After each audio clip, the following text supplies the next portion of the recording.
Alright, so this is going to be another movie review. This one's called Matador, and it's another Pedro Almodóvar flick from 1986, and it surprised me. It's even better than the last movie that I reviewed, Law of Desire. It starts out with serial killer.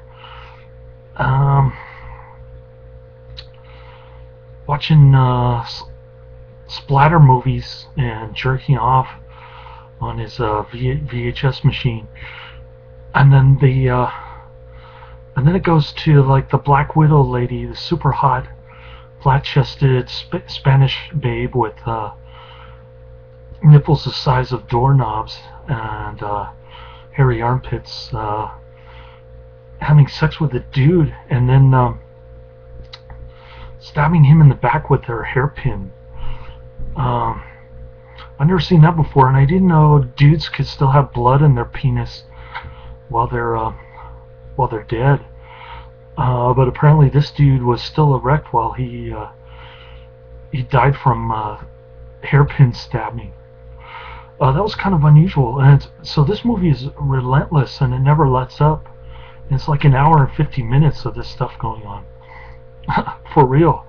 And I had the two movies, Law of Desire and this one, Matador, saved on my it was in my save queue because I started adding all of Almodóvar's movies. The reason being was this dude, Michael J. Weldon, he said he wrote a little blurb about art house directors from Europe. I think it's in the A section of the Psychotronic Video Guide. Sorry, I just knocked over the phone. And yeah. Anyway, so this Weldon dude says don't discount art house movie directors from the 80s, like Almodóvar, from Europe, I should say, and so boy, I took Weldon's advice. I started loading up Almodóvar's movies on Netflix, and the movies that popped up right away, I guess the less popular ones prior to 2004, I disliked.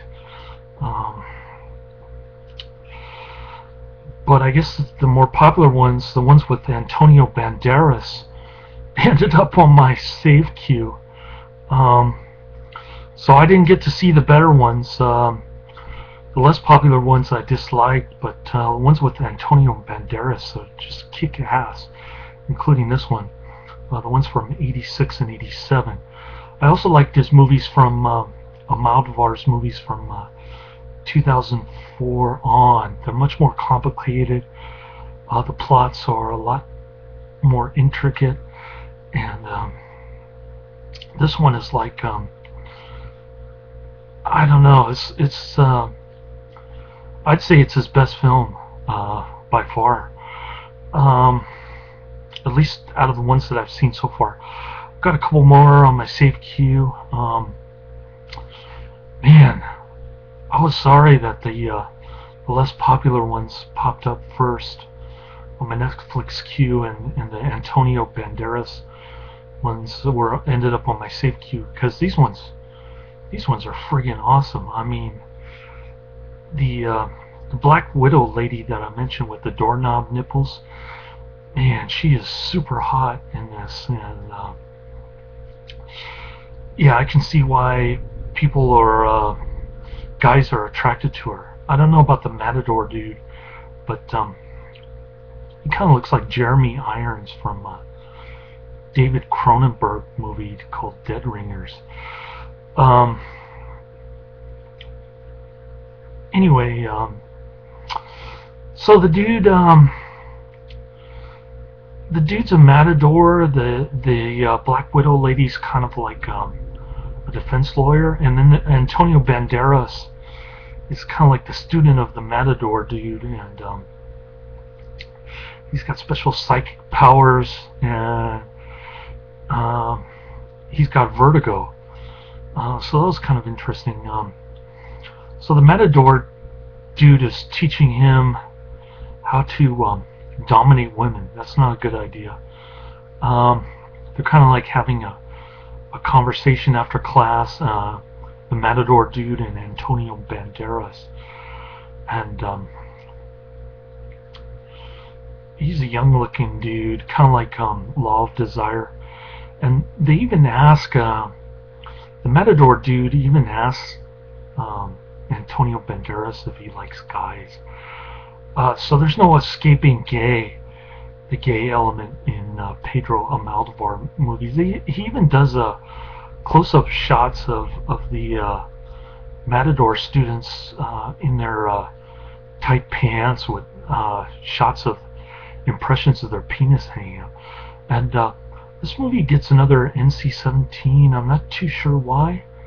I guess because it has frontal nudity, full frontal nudity with the hairy armpits babe, the super hot babe.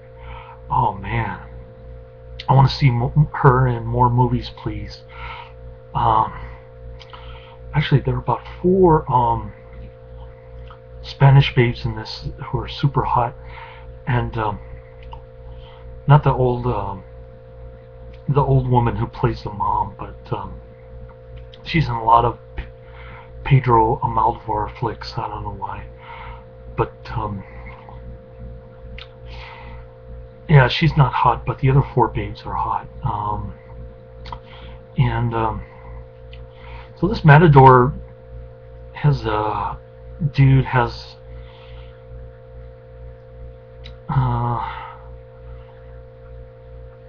he has a fetish for slasher flicks, and he likes to kill his female students. The Black Widow likes to kill her sex partners, her guy sex partners. And the Matador has a girlfriend. She's super hot too. Another Spanish babe with short hair. I guess she's like a model or something. Not sure what her deal is. I guess she's in some kind of play, and she's kind of like a fashion queen. She's on the cover of magazines, stuff like that. So this Matador dude is kind of semi-retired. He's teaching classes while recovering from his gore incident. I guess he's still got a limp in his leg because he got gored by a bull, and so he's just hanging out his house. His yard is unkept. He's got like a butler who's been there since beginning days of his Matador career. So he's teaching classes to these kids, and Antonio Banderas is one of the kids. Like I said, he takes them upstairs. He wants to shoot pool with them, but Antonio Banderas got this weird mother who's a member of that Opus Dei, or I guess that's what it's called, some kind of Judeo-Christian cult. They like to torture themselves and hurt themselves. So he doesn't. Antonio doesn't know anything about women or shooting pool. So he makes the mistake of having the Matador teach him about women. And then, like that same night, Antonio goes out and rapes the Matador's girlfriend in an alley. Then Antonio goes and admits his crime to the police, but the Matador's girlfriend doesn't press charges. She's kind of whack and weird. Like he wants her to play dead while they're having sex, and she's kind of freaky.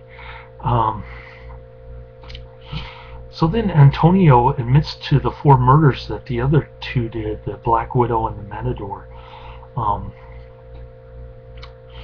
And he even shows the police where the bodies are buried in the Matador's in the Matador's garden underneath the poisonous mushrooms, and then the Black Widow lady is like Antonio Banderas' defense attorney. Um, so it's kind of weird. Like Antonio Banderas kind of knows what's going on because he's a psychic. He's protecting both of them. And then the girlfriend goes to the Matador's house to go pick up her stuff. I guess she's kind of scorned by all this love affair that's going on between the Matador and the Black Widow.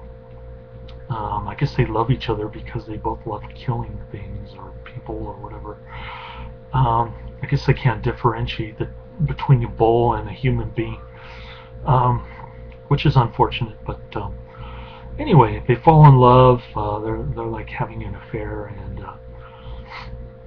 the Matador's girlfriend is unhappy. She goes to the dude's house to pick up her stuff, and she overhears a conversation of them admitting to the killings and hiding from the police and all this stuff. But instead of being mortified by it, she still wants to protect the Matador dude inexplicably. Like I said, she's kind of weird, and so she threatens the Black Widow lady. She says, "I'm going to the police." She does go to the police, and then Antonio starts having his psychic fits. He's got vertigo problems, and I'm not going to spoil the ending, but you can sort of figure out what happens at the end, I guess. Great movie, captivating, very very interesting, and very strange. So I gave this movie 5 stars on Netflix. Check it out. Great movie all around, and I can't say enough good things about it. Laters.